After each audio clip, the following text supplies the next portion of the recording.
إن الحمد لله نحمده ونستعينه ونستغفره ونعوذ بالله من شرور أنفسنا ومن سيئات أعمالنا من يهده الله فلا مضل له ومن يضلل فلا هادي له وأشهد أن لا إله إلا الله وحده لا شريك له وأشهد أن محمدا عبده ورسوله يا أيها الذين آمنوا اتقوا الله حق تقاته ولا تموتن إلا وأنتم مسلمون يا أيها الناس اتقوا ربكم الذي خلقكم من نفس واحدة وخلق منها زوجها وبث منهما رجالا كثيرا ونساء واتقوا الله الذي تساءلون به والأرحام إن الله كان عليكم رقيبا يا أيها الذين آمنوا اتقوا الله وقولوا قولا سديدا يصلح لكم أعمالكم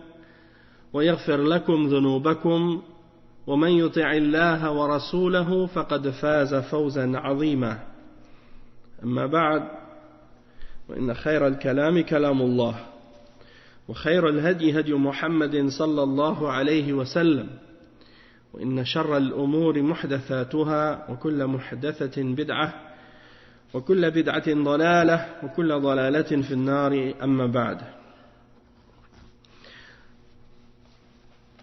فنبدأ هذه الدورة بإذن الله بقراءة في كتاب مبارك للإمام أحمد بن حنبل إمام أهل السنة، واسم الكتاب أصول السنة.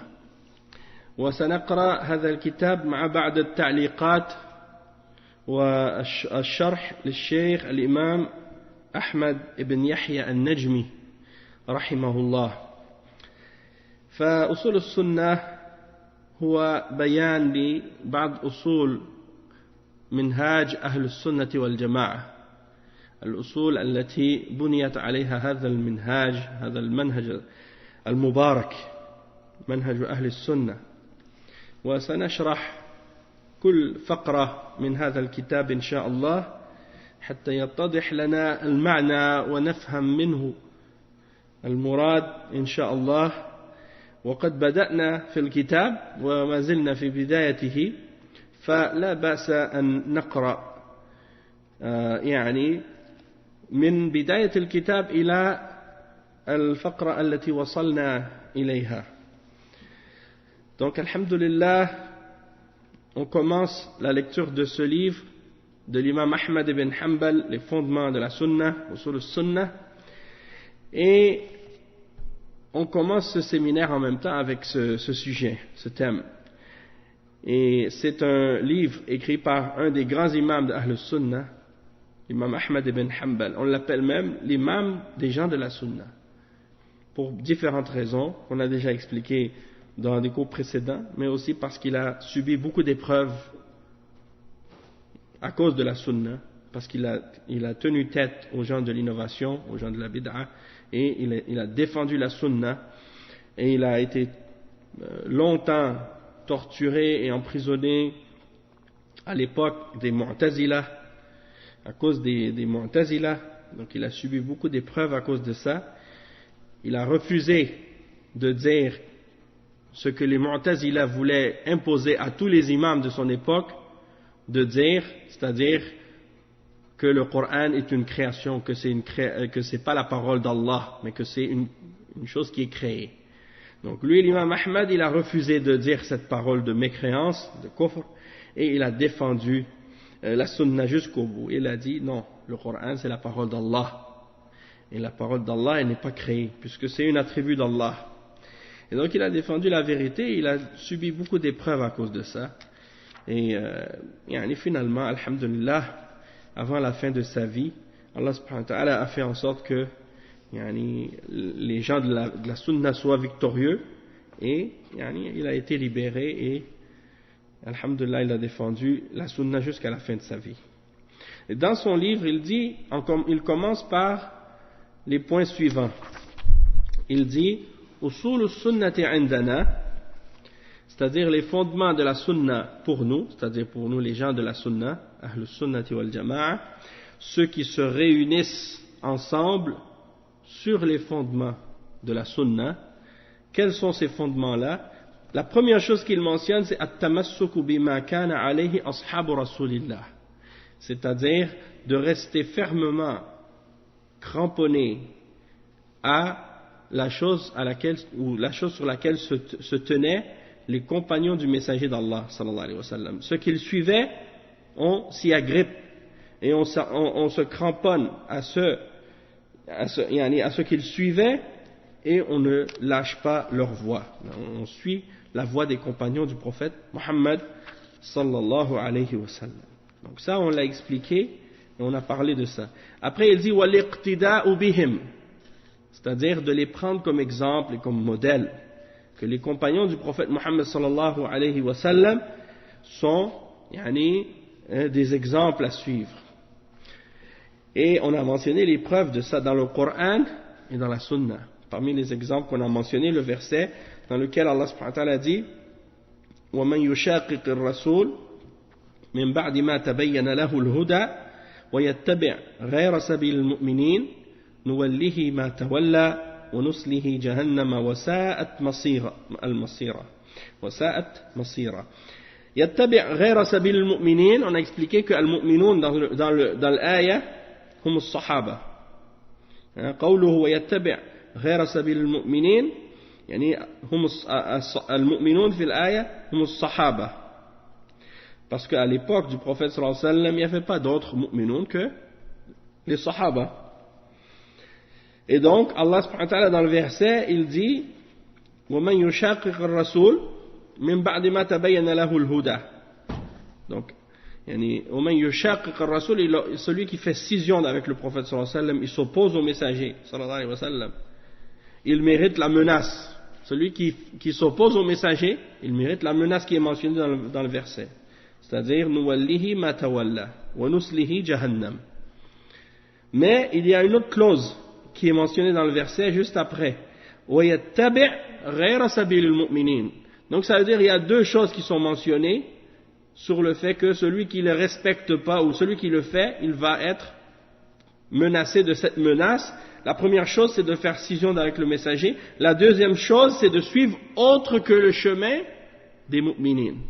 وَيَتَّبِعْ غَيْرَ سَبِيلِ الْمُؤْمِنِينَ. Il dit نُوَلِّهِ مَا تَوَلَّى. C'est-à-dire que tu peux suivre le prophète Muhammad sallallahu alayhi wa sallam. Mais si tu ne suis pas l'exemple des sahaba, après la mort du prophète sallallahu alayhi wa sallam, et leur méthodologie dans la compréhension des textes du Coran et de la Sunna, eh bien, tu vas mériter la même menace que ce qui a été mentionné pour celui qui fait scission avec le messager, sallallahu alayhi wa sallam. Parce qu'on constate que la majorité, ou tous ceux qui se sont égarés du droit chemin parmi les gens de l'islam, après la mort du prophète sallallahu alayhi wa sallam, c'est parce qu'ils ont dévié de la méthodologie, de la compréhension de nos pieux prédécesseurs, as-salafus salih, en commençant par l'exemple des sahaba. Allah subhanahu wa ta'ala il dit aussi dans Surat At-Tawbah le verset 100 وَالسَّابِقُونَ الْأَوَّلُونَ مِنَ الْمُهَاجِرِينَ وَالْأَنصَارِ وَالَّذِينَ اتَّبَعُوهُمْ بِإِحْسَانٍ رَضِيَ اللَّهُ عَنْهُمْ وَرَضُوا عَنْهُ. Donc le verset il mentionne السابقون الأولون من المهاجرين. Al-Muhajirin, ceux qui ont fait la hijra de Mecca jusqu'à Medina, les premiers croyants, les premiers musulmans. Wal-Ansar, ceux qui habitent Médine, qui ont accepté l'islam et qui ont accueilli les Muhajirin, qui ont accueilli le messager d'Allah sallallahu alayhi wa sallam, qui ont cru en l'islam. Ceux-là, ce sont les Sahaba, et Allah subhanahu wa ta'ala il dit وَالَّذِينَ اتَّبَعُوهُمْ بِإِحْسَانٍ, et ceux qui les ont suivis de la manière la plus excellente, la plus parfaite, la plus complète. Allah est satisfait d'eux et Allah est satisfait d'eux, radiyallahu anhum wa radu anhu, et eux sont satisfaits de lui. Et il n'y a pas de doute que aucun d'entre nous ici faisons partie des sahaba. Aucun d'entre nous ici faisons partie des sahaba. Donc la seule manière dans laquelle ou par laquelle on peut rentrer dans l'agrément d'Allah, dans le rid d'Allah, c'est de faire partie de ceux qui les ont suivis bi-ihsan. Yani alladhina taba'u as-sahaba bi-ihsan. Et donc, ça c'est une autre preuve qui confirme que de suivre l'exemple des sahaba dans leur façon de comprendre l'islam et dans leur méthodologie, que c'est une obligation. C'est pas quelque chose qui est recommandé.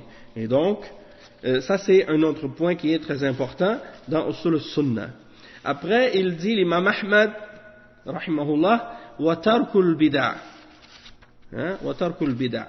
C'est-à-dire de délaisser les innovations. Et les bid'a, c'est tout ce qui est inventé dans la religion, ou toute chose, que ce soit une parole, une action, ou un acte ou une croyance, qui n'a pas sa référence ou ses sources dans les textes du Coran et de la Sunna. Donc ça, c'est qu'est-ce qu'on appelle dans l'islam une innovation, une bid'a. Et le prophète sallallahu alayhi wa sallam, il a mentionné dans plusieurs hadiths que la bid'a, c'est quelque chose qui est rejeté, qu'il n'accepte pas, que Allah ne va pas accepter. Man amila amalan laysa alayhi amruna fahuwa rad. Man ahdatha fi amrina hadha ma laysa minhu fahuwa rad.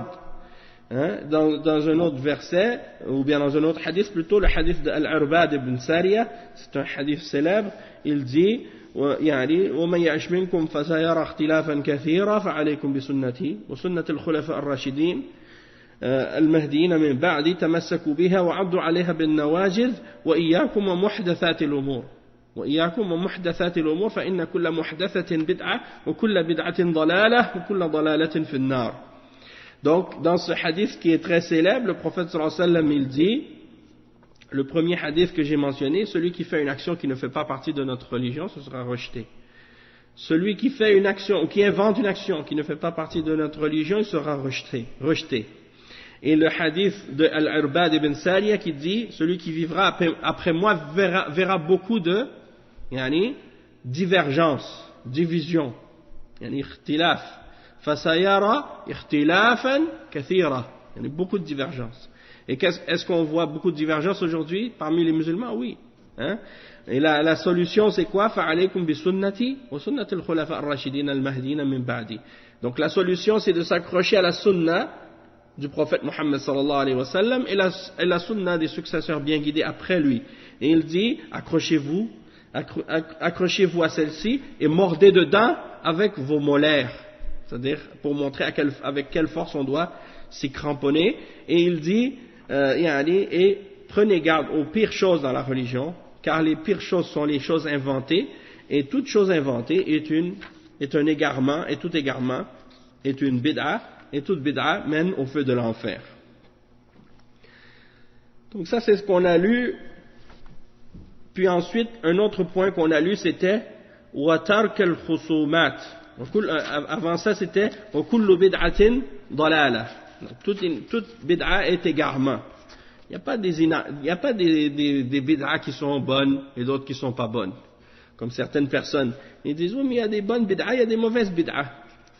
Si on parle de la religion d'Allah, toute chose qui est innovée, alors ça fait partie de qu'est-ce qui est haram, qu'est-ce qui est interdit, qu'est-ce qui est rejeté. Il n'y a pas de bonne bid'a dans la religion.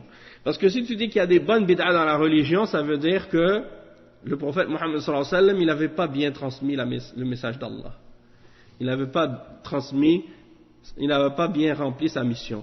Puisque Allah subhanahu wa ta'ala, il dit, Al-yawma akmaltu lakum dinakum, wa atmamtu alaykum ni'mati, wa raditu lakum al-islam dina. Aujourd'hui, j'ai complété pour vous votre religion et j'ai parachevé sur vous mon bienfait et j'ai agréé l'islam comme religion pour vous.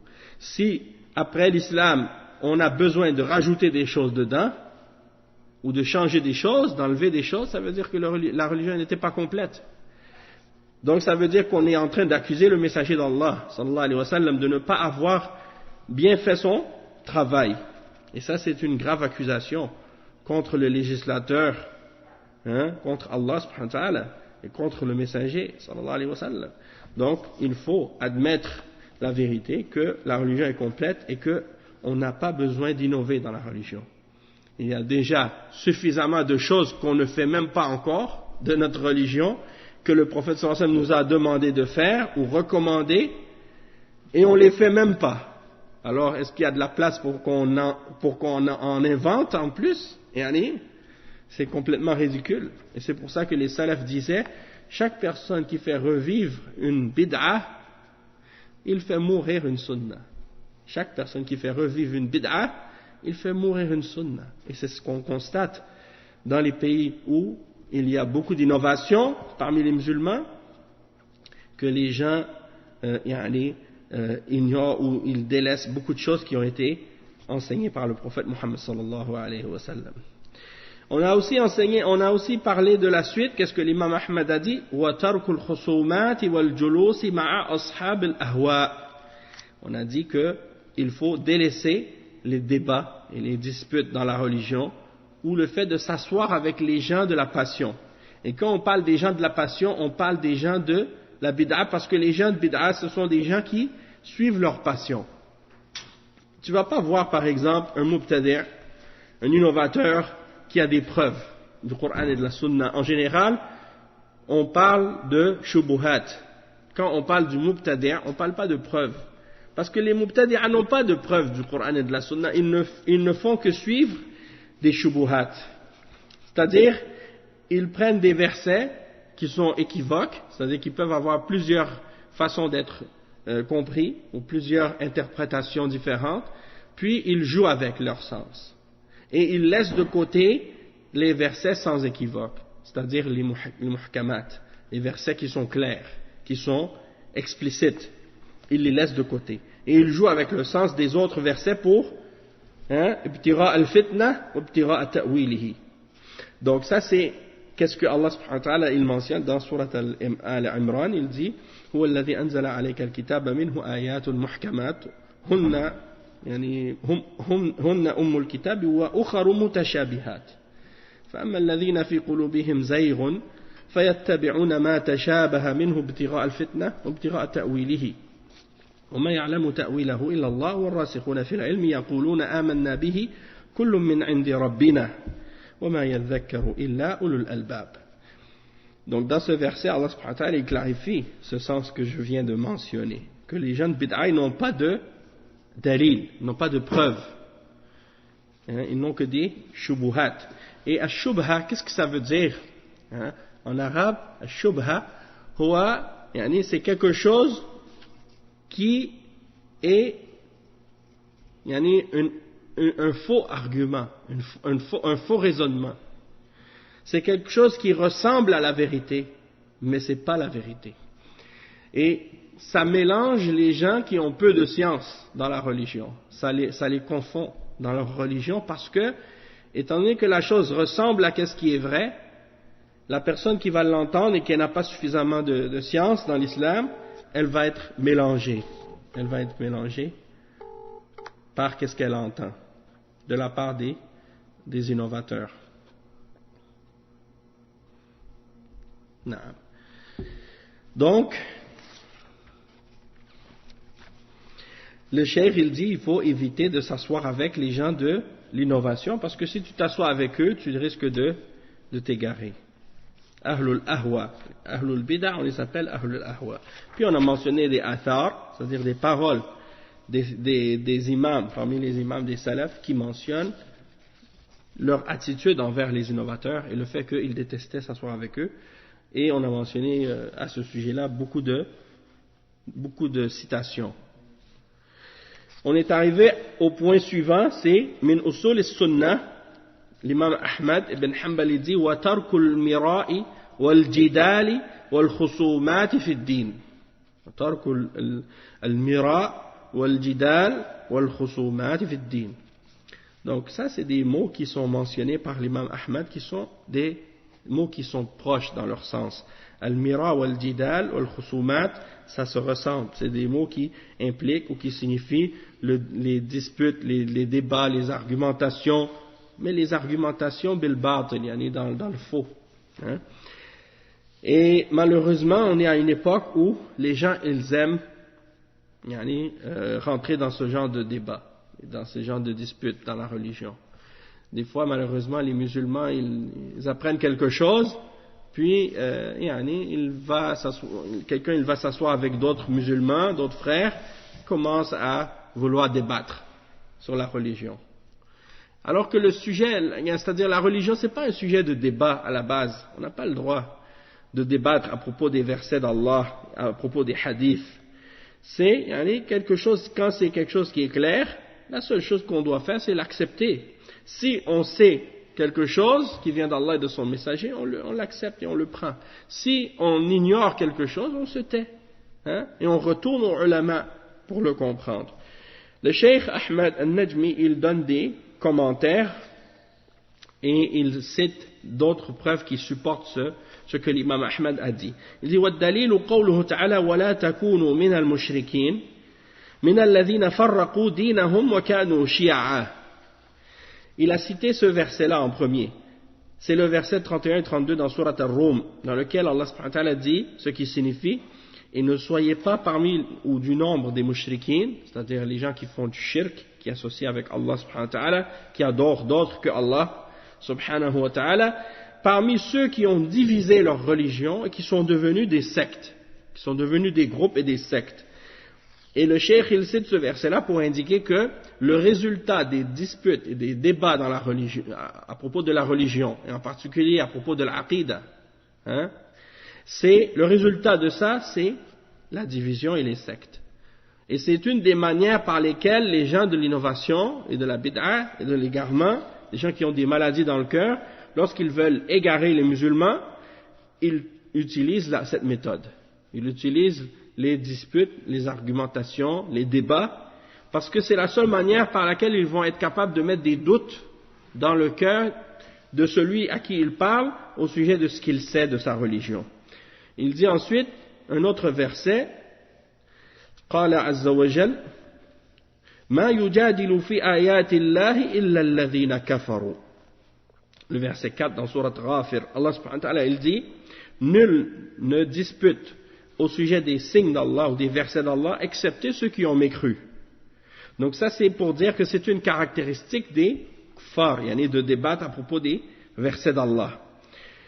Le verset dans Surat 58, Surat Al-Zukhruf, le verset 58, Allah subhanahu wa ta'ala, il mentionne, il dit, ما ضربوه لك إلا جدلا بل هم قوم خصمون.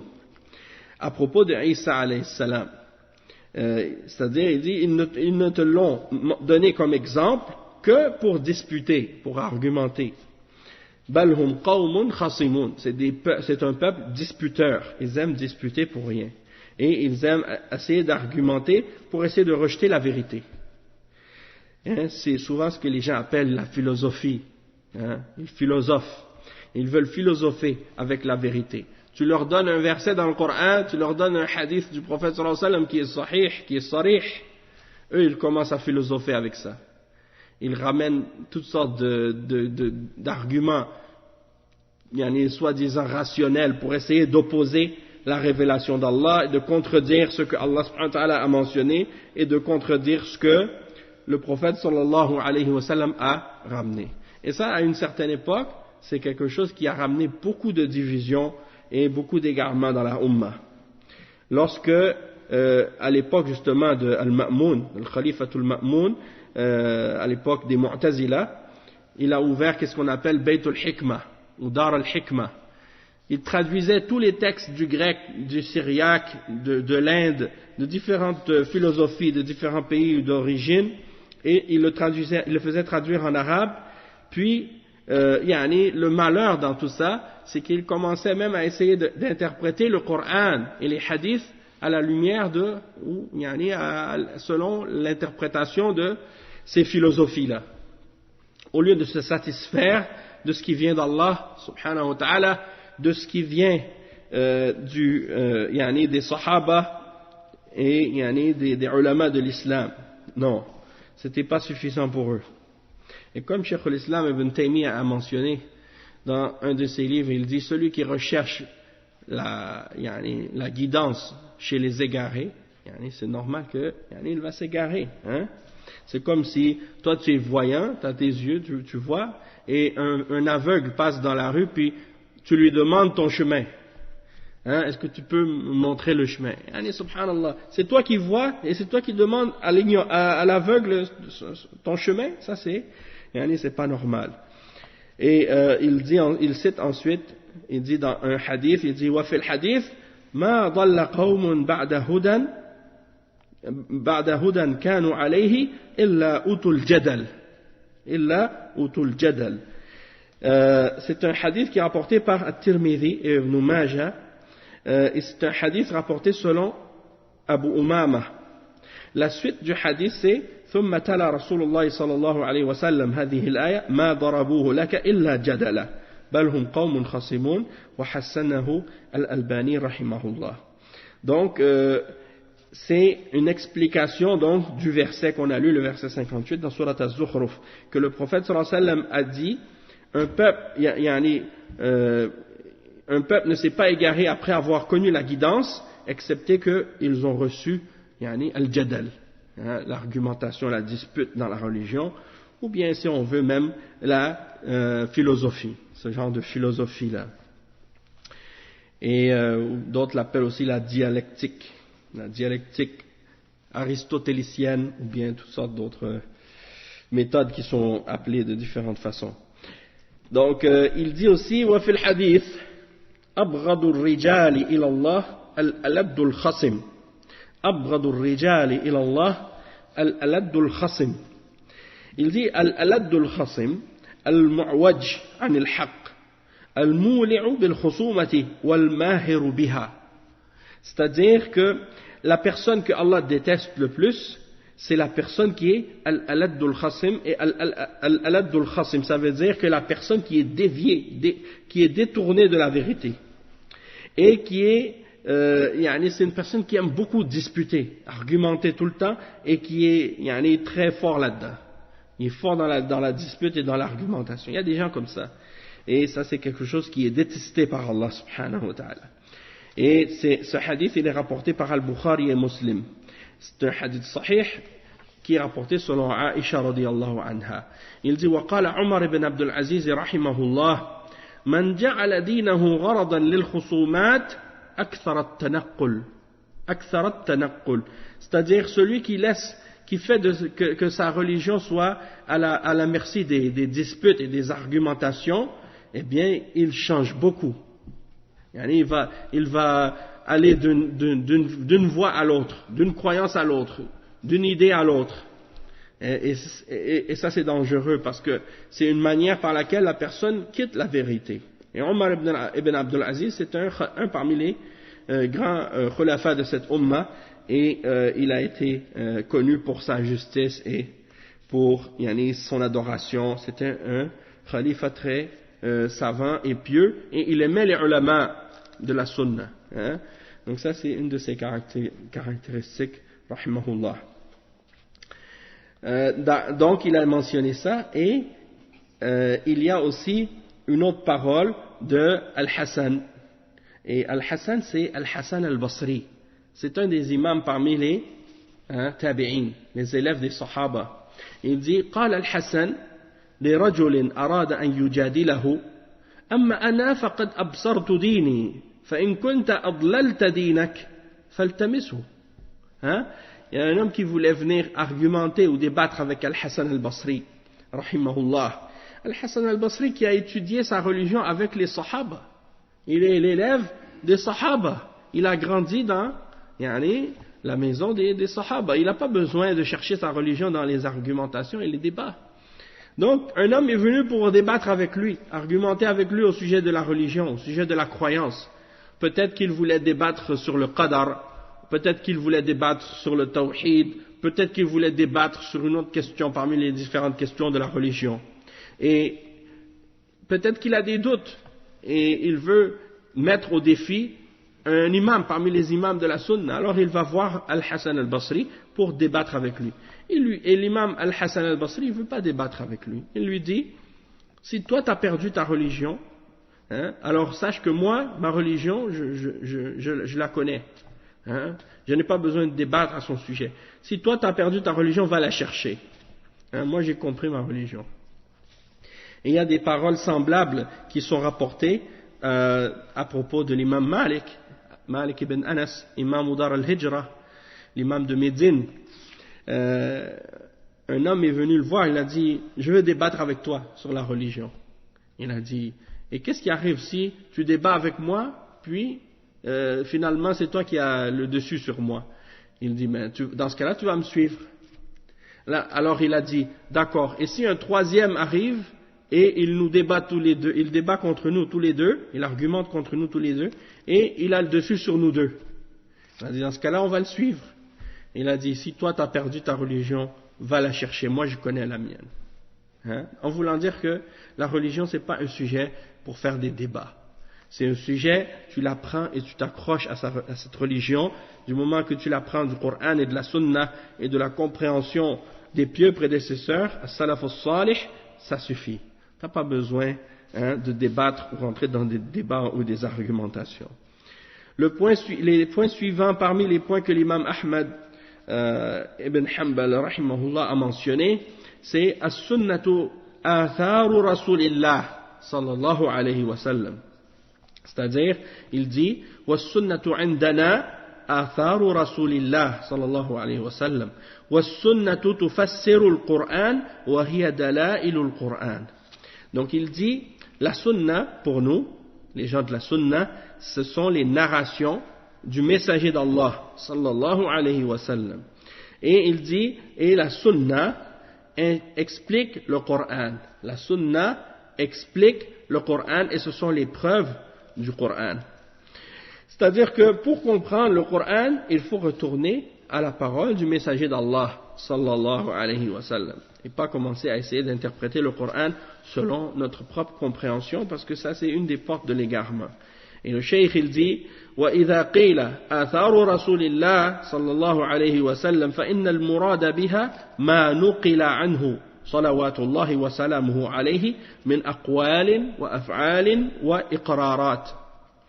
Donc il dit, lorsqu'on dit آثار رسول الله, الآثار c'est les narrations du messager sallallahu alayhi wa sallam. Donc lorsqu'on dit les narrations, les choses qui ont été rapportées du messager d'Allah sallallahu alayhi wa sallam, c'est qu'est-ce qui a été cité et qu'est-ce qui nous a été transmis de ce qu'il a dit, que ce soit des paroles, des actions ou al-iqrarat, c'est-à-dire des choses qu'il a confirmées à son époque. C'est-à-dire, il y a des choses que le messager d'Allah sallallahu alayhi wa sallam, il a approuvées par son silence à son époque, ou bien par une réaction qu'on a vue sur son visage, dans le sens qu'il agrée quelque chose, ou il n'aime pas quelque chose, on le voit sur son visage. Les sahaba ont transmis ça, alors ça veut dire que c'est permis.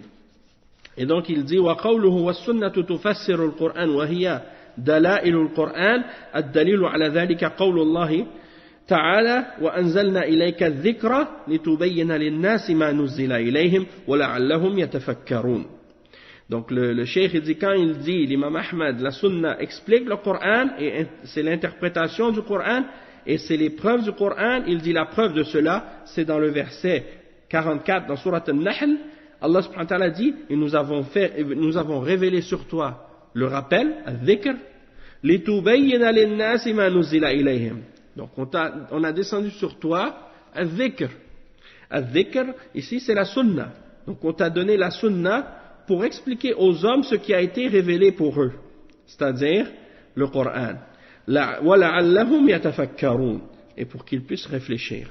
C'est très important de comprendre ce point-là, et en particulier à notre époque, puisqu'il y a des individus ou des groupes, comme ceux qu'on appelle al-Qur'aniyoun. Ils disent, nous on prend que le Coran, on ne prend pas la sunna. Et ça c'est grave. Les ulama ont considéré ces gens-là comme étant des kuffars, c'est pas des musulmans, parce que tu peux pas prendre le Coran sans prendre la sunna. Les deux vont ensemble, et tu peux pas comprendre le Coran sans la sunna. Et Allah subhanahu wa ta'ala dans le Coran, il nous ordonne de suivre le messager sallallahu alayhi wa sallam. Il dit wa ati'u Allah wa ati'u ar-rasul, obéissez à Allah et obéissez au messager. Et il dit وَمَنْ يُطِعِ الرَّسُولَ فَقَدْ أَطَعَ اللَّهِ, et celui qui obéit au messager, il a obéi à Allah. Et il dit وَمَا أَتَاكُمُ الرَّسُولُ فَخُذُوهُ وَمَا نَهَاكُمْ عَنْهُ فَانْتَهُوا, ce que le messager vous donne, prenez-le, et ce qu'il vous interdit, abstenez-vous-en. Il dit وَمَا يَنْتِقُ عَنِ الْهَوَى إِنْ هُوَ إِلَّا وَحْيٌ يُوحَى, c'est-à-dire il ne parle pas selon sa passion, ce n'est qu'une révélation qui lui est révélé. Donc, on doit prendre ce qui vient du messager d'Allah sallallahu alayhi wa sallam, et il ne faut pas penser comme certains musulmans parfois, à cause du manque de connaissances, ils s'imaginent que ce qui est dans le Coran, c'est qu'est-ce qui est wajib, qu'est-ce qui est obligatoire, puis ce qui est dans la sunna, c'est qu'est-ce qui est mustahab, ou qui est yani mubah, qu'est-ce qui est c'est pas obligatoire. Et la raison pourquoi ils ont cette erreur de compréhension souvent, c'est par rapport aux mustalahat des fuqaha. C'est-à-dire que les savants de fiqh, ils ont un mustalah, et ce mustalah, il est limité, disons, dans la compréhension par rapport au fiqh seulement. Si tu veux savoir, par exemple, quelque chose dans la religion qui est selon les ahkam, comme les fuqaha ou les usuliyin, ils disent al-ahkam khamsa. Ils disent, par exemple, il y a qu'est-ce qui est haram, après il y a qu'est-ce qui est wajib, après il y a qu'est-ce qui est makruh, après il y a qu'est-ce qui est mubah, et il y a qu'est-ce qui est sunnah ou mustahab, hein, ou mandoub. Des fois on dit aussi mandoub. Ça c'est chez les usuliyin et chez les fuqaha.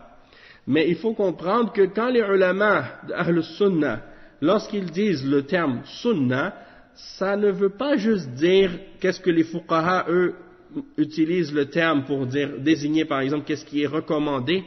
Quand ils disent la sunnah, c'est pour désigner la religion au complet. Hein, ils disent la sunnah en voulant dire l'islam. La sunnah en voulant dire la aqidah. Sunnah. Donc c'est pour ça que certaines personnes, parfois, ils réduisent le sens du mot sunnah à qu'est-ce qui est recommandé. Alors que dans la sunnah, il y a des choses qui sont obligatoires, qui ne sont pas dans le Coran. Et il y a des choses dans la sunna qui sont haram, qui ne sont pas mentionnées comme étant haram dans le Coran, mais sont haram quand même. Hein? Donc le Coran et la sunna sont deux révélations. Et qu'est-ce qui est dans la sunna et qui est authentique est autant obligatoire de le suivre que ce qui est dans le Coran. Ça c'est très important de le comprendre et ça fait partie des fondements de Ahl Sunnati wal Jama'a. Le cheikh il dit ensuite والله سبحانه وتعالى يقول هو الذي بعث في الأميين رسولا منهم يتلو عليهم آياته ويزكيهم ويعلمهم الكتاب والحكمة فالكتاب القرآن والحكمة هي السنة سنة رسول الله صلى الله عليه وسلم. Donc dans le verset dans Surat Al-Jumu'ah, le verset 2, Allah subhanahu wa ta'ala dit, c'est lui qui a envoyé pour vous, parmi les ummiyin. Les ummiyin, c'est les Arabes, parce qu'ils n'avaient pas reçu de livre auparavant, ils n'avaient pas reçu de révélation ou de livre révélé auparavant. Donc, Allah subhanahu wa ta'ala, il dit, c'est lui qui a envoyé, ou qui a fait venir parmi les ummiyin, parmi les Arabes, un messager de par eux-mêmes, c'est-à-dire qui fait lui-même partie des Arabes, qui leur récite ces versets, qui les purifie et qui leur enseigne le livre et al-hikmah, al-kitab ou al-hikmah. Donc le livre et la sagesse. Les ulama de tafsir ont expliqué que le livre c'est le Coran et al-hikmah c'est la sunna du messager sallallahu alayhi wa sallam.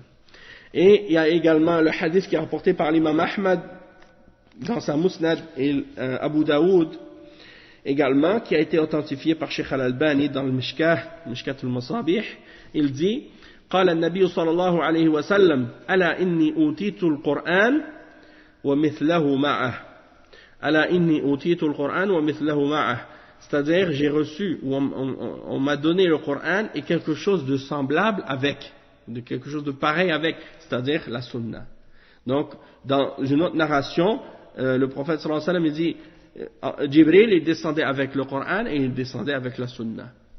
C'est-à-dire que la sunna est une révélation comme le Coran. Donc c'est une obligation de le suivre. Et ça c'est très important. Certaines personnes vont dire oui mais c'est pas pareil parce que dans la sunna il y a des hadiths qui sont daïfs, des hadiths qui sont pas sahih. Et dans le Coran il y a aussi des riwayat, de certaines qira'at qui sont shadha aussi, qui ne sont pas reconnus, ou qui ne sont pas retenus chez les ulama, ils sont considérés comme faibles. Donc c'est pour dire que la sunna qui est authentique, Il n'y a pas de doute à son sujet. Et les ulama, ils ont distingué entre la sunna qui est authentique et celle qui est faible. Hein? Et le Coran, alhamdulillah, il est mutawatir. C'est clair, il n'y a pas de doute à propos de son authenticité. Donc le cheikh il dit Wallahu subhanahu wa ta'ala amara rasulahu sallallahu alayhi wa sallam an yubayyana lin-nasi ma nuzila ilayhim fil kitab. فمثلا الصلاة نزلت مجملة فبينت السنة أعدادها ومواقيتها وفرضها ونفلها وما يلزم لها من الطهارة وما إلى ذلك وهكذا الزكاة. Donc le cheikh il mentionne un autre point qui est très important. Il dit que Allah subhanahu wa ta'ala a ordonné à son messager de clarifier pour les hommes ce qui a été révélé pour eux du livre, comme par exemple la salat. Dans le Coran, c'est de façon générale, Allah il mentionne qu'il faut faire la salat et il nous dit d'établir la salat. Mais le détail, ça a été expliqué dans la sunna. Donc, par exemple, le nombre de salawat qu'il faut faire. À quel moment il faut faire les salawat? Quelle salat qui est fard et lesquelles sont recommandées ou nafila, surérogatoires. Et qu'est-ce qui est nécessaire de l'état dans lequel il faut être avant de prier? Il faut être en état de tahara. Donc les détails de la tahara, tout ça c'est expliqué dans la sunna. La même chose pour la zakat. Donc ça c'est une preuve en plus qui indique que pour comprendre le Coran, il faut retourner à l'exemple de la sunna. Et comme je disais au début, il y a des gens qu'on appelle les Qur'aniyoun. Et parmi ces groupes, il y a justement la secte qu'on appelle les Ahmadiyya ou bien les Qadianiyya. Et ils ont même ouvert un nouveau centre à Montréal sur la rue Saint-Michel. Donc c'est pour cette raison-là qu'il faut faire attention à ces idéologies-là, des gens qui rejettent la sunna du messager. Et ces gens qu'on appelle les Qadianiyya ou bien les Ahmadiyya, ils suivent un homme qui vient de l'Inde qui s'appelle Mizra Ghulam Ahmad. Mizra Ghulam Ahmad. Et ils disent que cet homme qui est né dans les années 1800 environ, ils disent que c'était leur prophète, que c'est un prophète, et ils prétendent que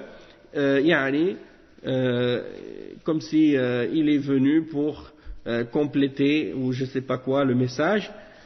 De toute façon, c'est clair que tous les ulama de la Ummah ont été tous d'accord à l'unanimité que ce groupe n'ont rien à voir avec l'islam. Parce qu'il n'y a pas de messager après le prophète Mohammed sallallahu alayhi wa sallam. Et quiconque se prétend prophète ou messager ou prétend qu'il ramène quelque chose de la révélation après le prophète Mohammed sallallahu alayhi wa sallam, c'est un kadhab. Et le prophète sallallahu alayhi wa sallam, il avait annoncé que après lui, il allait avoir 30 kadhaboun. Il allait avoir 30 faux prophètes qui vont venir. كل واحد منهم يدعي أنه نبي ولا نبي بعدي. Chacun d'entre eux, il prétend qu'il est un prophète et il n'y a pas de prophète après moi. Donc, ça c'est clair que ces gens-là sont des kuffars, ils ne sont pas des musulmans. Et donc, faites attention à ces groupes-là si jamais ils vous donnent leurs pamphlets ou leurs trucs parce qu'ils sont très actifs maintenant.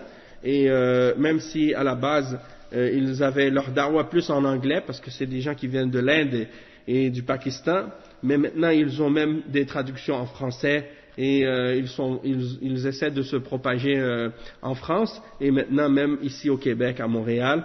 Donc faites attention à ces gens-là, ils essaient de mettre des doutes au sujet de la sunna et de rejeter la sunna chez les musulmans, les égarés. Donc il faut vraiment faire attention à ce groupe qu'on appelle les Qadianiyya ou bien Ahmadiyya, et avec leur gourou Mizra Ghulam Ahmad. Ensuite, l'imam Ahmad il continue dans l'explication des fondements de la sunna, il dit وَلَيْسَ فِي السُّنَّةِ قِيَاسٌ. Il n'y a pas de qiyas dans la sunna. Peut-être juste avant de passer à ce point-là, juste élaborer un peu plus par rapport à l'exemple que l'imam, que le Cheikh Ahmed al-Najmi a mentionné, par rapport aux exemples des détails qui sont ramenés dans la sunna pour clarifier certains éléments qui font partie de la religion, comme par exemple la salat. On a donné des exemples. Si un de ces Qur'aniyin, il vient nous parler, par exemple, nous voir pour nous dire par exemple, moi je rejette la sunna, je prends juste le Coran. Tu lui demandes comment tu vas faire la salat si tu prends juste le Coran, tu prends pas la sunna. Comment tu vas savoir combien de rak'at que tu dois faire? Qu'est-ce que tu dois dire dans le qiyam, dans le recours, dans le sujoud? Qu'est-ce que tu dois faire comme adhkar? Qu'est-ce que tu dois mentionner comme tasbih? Et ainsi de suite. Comment si tu fais une erreur dans ta salat, comment tu vas le réparer? Les détails de ça, c'est pas mentionné non plus dans le Coran en détail. La même chose pour la zakat. Hein?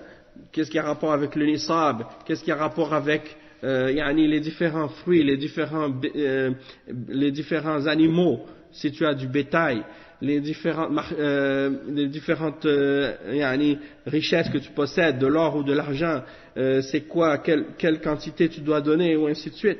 Tout ça, c'est pas expliqué dans le Coran en détail. Et le hajj, la même chose. Et le siyam, il y a beaucoup de détails qui sont mentionnés uniquement dans la sunna. Tu peux pas les faire en te basant uniquement sur le Coran seulement. Donc ces gens-là, quand tu leur mentionnes ce genre d'exemple, ils restent bouche bée, hein, parce qu'ils ne peuvent pas défendre quoi que ce soit. Donc c'est la preuve que c'est des gens qui sont dans l'égarement total. Le cheikh il mentionne ensuite, l'imam Ahmed il dit وَلَيْسَ فِي السُّنَّةِ قِيَاسٌ وَلَا تُضْرَبُ لَهَا الْأَمْثَالِ وَلَا تُدْرَكُ بِالْعُقُولِ وَلَا الْأَهْوَاءِ وَإِنَّمَا هُوَ الْاتِّبَاعُ وَتَرْكِ الْهَوَى. Ici, il dit qu'il n'y a pas de qiyas. Qu'est-ce qu'il veut dire par le qiyas? C'est qu'est-ce qu'on peut dire comme étant l'analogie.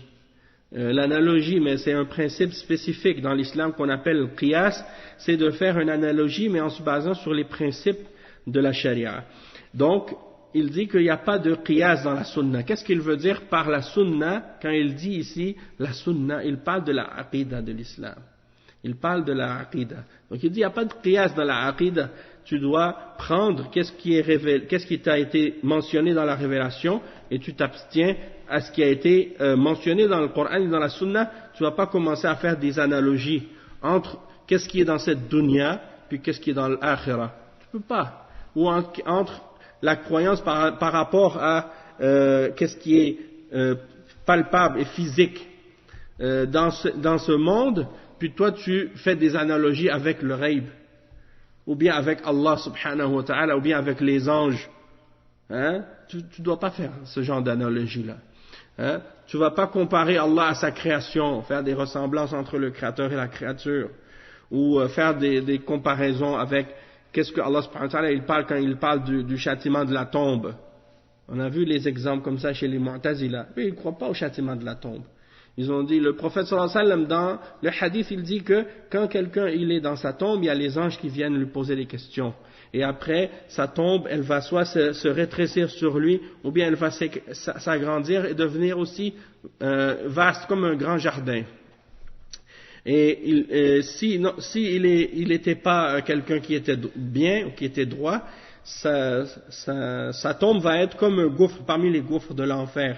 Il sent la fumée de l'enfer qui rentre dans sa tombe et ainsi de suite. Ils ont dit, on a creusé un trou dans la tombe de quelqu'un pour voir son cadavre, est-ce qu'il y a du feu ou est-ce qu'il y a des jardins, on n'a pas vu. Donc il fait des analogies entre qu'est-ce qu'il y a dans cette dunya et qu'est-ce qu'il y a dans le barzakh. Hein? Et le barzakh c'est le ghaib, tu ne peux pas le voir dans ce monde. Donc c'est ça ce genre de qiyas que ces gens-là veulent faire qui est totalement ridicule et qui montre en réalité leur ignorance et leur faiblesse d'esprit. Nasallallahu al-afiyah. Donc le cheikh il dit walaysa fi sunnati qiyas wala tudrabu laha al-amthal, et tu ne dois pas faire des analogies ou de faire des comparaisons. Wala tudraku bil-uqul, la foi en Allah, la foi en le ghaib, les noms et les attributs, le qadar, toutes ces choses-là, c'est pas avec ta logique que tu vas connaître Allah, que tu vas connaître ses noms et ses attributs, que tu vas savoir comment adorer, comment faire la salat, comment faire la zakat. Avec le aql, tu peux pas. Hein? Tu dois te baser sur la révélation. Et tu dois pas non plus te baser sur les passions. Mais, il dit, wa innama huwa al-ittiba'u wa tark al-hawa. Aussi simple que ça. C'est seulement le suivi du messager, sallallahu alayhi wa sallam, et de délaisser la passion. Naam. Donc, Inch'Allah, bon, on n'a pas beaucoup de temps encore, donc je pense qu'on va s'arrêter ici pour ce point-là, puis les détails de l'explication de ce fondement, parmi les fondements de la sunna, on va le laisser pour jusqu'à demain, Inch'Allah. Subhanakallahumma bihamdik, ashhadu an la ilaha illa ant, astaghfiruka wa atubu ilayk, wa sallallahu wa sallam ala nabiyyina Muhammad, wa ala alihi wa sahbihi ajma'in. وبارك الله فيكم والسلام عليكم ورحمة الله وبركاته وفيكم بركة إن شاء الله.